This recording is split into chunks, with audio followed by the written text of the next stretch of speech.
Sejam bem-vindos, exploradores! Desculpem-nos o caos, mas precisávamos estar aqui para vocês entenderem porque o nosso segundo personagem se tornou um herói da fé, exploradora Cara. O herói da fé? Sim! Ah, tá! Olha, crianças, eu sei quem ele é! Eu acho que você também sabe! Eles também devem saber! Será? Sim, vou dar dica! Ele foi a primeira pessoa a ser arrebatada! E lá, em Judas, capítulo 1, versículo 14 e 15, citam o seu nome! Nossa! É, mais uma dica! Já descobriu quem é? Não! A última dica! Ah, Ai, que bagunça! muita! Ai, o seu nome vem do hebraico! E significa consagrado e dedicado! Mas como tá muita bagunça aqui, vamos pedir pro explorador Erivan continuar!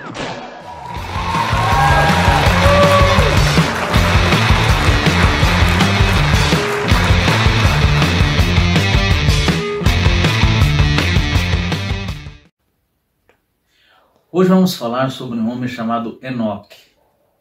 Na lista dos grandes heróis da fé, Enoque não era muito famoso, não era muito conhecido, né?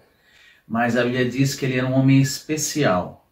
A Bíblia diz que ele andou com Deus e por isso Deus o tomou. No tempo de Enoque, a terra ainda não tinha sido destruída pelo dilúvio e refeita.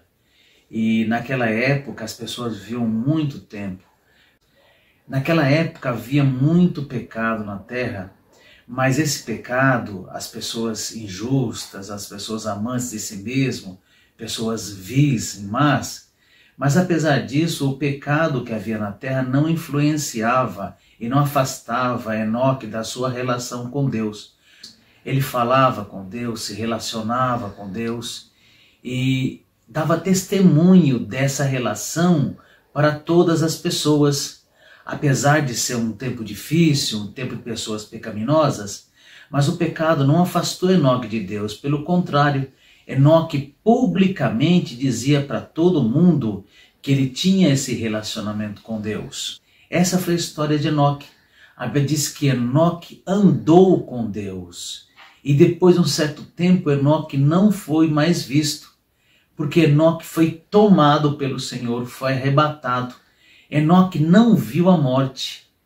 Exploradores, eu conheço o herói da igreja que também agradava a Deus, como o nosso herói da fé de hoje, Enoque. Que está lá em Gênesis capítulo 5.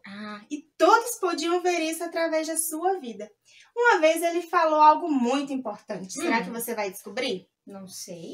Vamos ver. Ele falou que o nosso caminhar sempre conta mais do que o falar.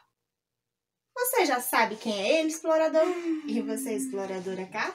Ai, eu já li tantas biografias que agora estou ficando confusa.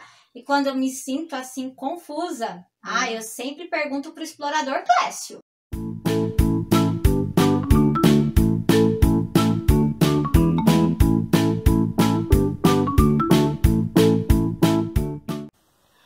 A Bíblia deixa bem claro que pela fé, pessoas comuns puderam provar do sobrenatural de Deus. E isso nunca foi tão claro e tão evidente como na vida de um homem chamado George Miller. Miller nasceu na Inglaterra no ano de 1805. Os seus pais não eram cristãos, mas quando ele tinha 10 anos de idade, foi enviado para a universidade para se preparar e se tornar um pregador do Evangelho. Porém, o seu objetivo não era servir a Deus, mas sim ter uma vida cômoda e tranquila como um pregador do Evangelho. Por causa disso, ele passa a maior parte dos seus anos de estudo em vícios e fazendo muitas coisas erradas, chegando até ser preso por 24 dias. Quando ele tinha 20 anos de idade, sua vida estava prestes a mudar. Quando ele assistiu um culto onde os crentes estavam orando de joelho, pedindo para que Deus derramasse a sua bênção sobre eles, ele ficou completamente comovido com aquelas orações, completamente comovido com aquele ambiente. Então, a partir daquele momento, ele passou a buscar intensamente a presença de Deus, coisa que permaneceu até o fim da sua vida. Ele também, a partir daquele dia, pôde perceber que Deus o estava chamando para ser um missionário. Ele também percebeu que estava lendo muito sobre a Bíblia e lendo pouco a própria Bíblia. Então ele abandona sua vida de vícios e começa a ler muito a Bíblia Sagrada, tendo ela como sua fonte de inspiração e fonte do seu crescimento espiritual. Alguns anos depois, quando já estava casado, por alguns motivos, Miller não se sentia mais confortável em receber um salário fixo da igreja. Então resolveu não receber mais esse salário e, com relação à sua vida financeira, adotou para si 2 regras. Primeira regra era não se endividar, porque se ele não se endividasse, não teria contas para pagar. E a segunda regra era comprar aquilo que tivesse dinheiro para comprar. Com essas regras, ele fica praticamente dependente de pedir a Deus o que fosse necessário para o seu sustento. E essas 2 regras foram importantíssimas para a sua vida e para o seu ministério. Certo dia, ele ficou comovido com a situação dos órfãos e das crianças que ficavam nas ruas. Então ele passou a reunir elas todos os dias às 8 horas da manhã. E durante 1h30 ensinava a palavra de Deus para essas crianças. E a partir daí, ele começa a provar a provisão divina de Deus. Porque quanto maior era o número de crianças, milagrosamente também maior era o número de alimentos que eram doados para alimentar essas crianças. E a partir daí, ele sente o desejo no seu coração de orar para criar um orfanato, onde ele pudesse acolher essas crianças, dar alimento para elas, poder ensinar a Bíblia Sagrada e então essas crianças saírem pelo mundo sendo missionárias, espalhando a palavra de Deus. Com as suas regras financeiras, ele começa a orar por esse projeto sem nenhum dinheiro no bolso. No dia seguinte, ele já recebe uma doação em dinheiro.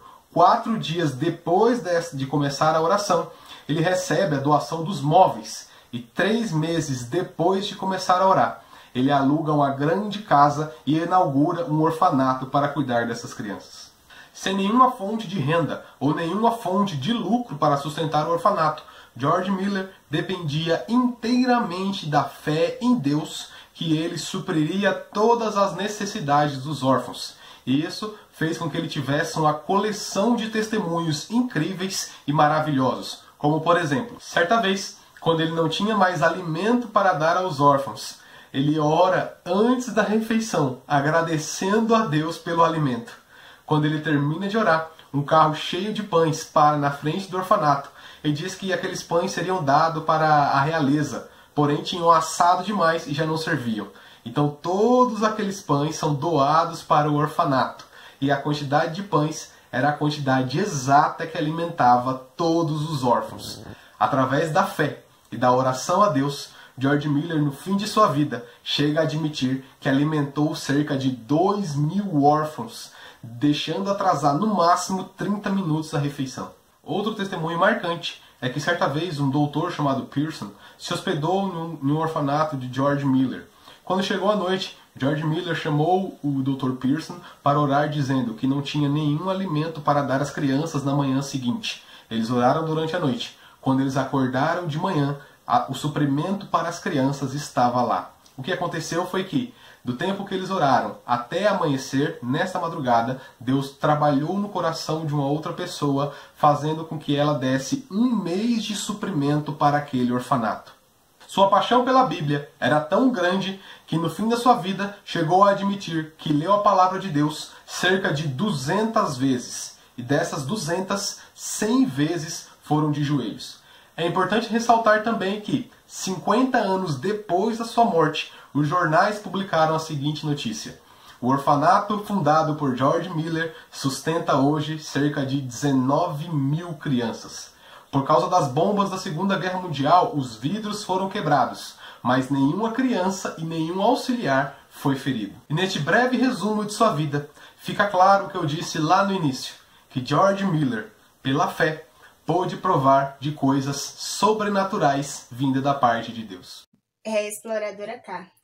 Nós vimos que George Miller foi um grande homem e realmente nós temos que prestar atenção, porque as nossas atitudes falam muito mais do que as palavras ou pensamentos. Todas as pessoas estão, nos observando todos os dias. Então, explorador, tome cuidado com as suas atitudes.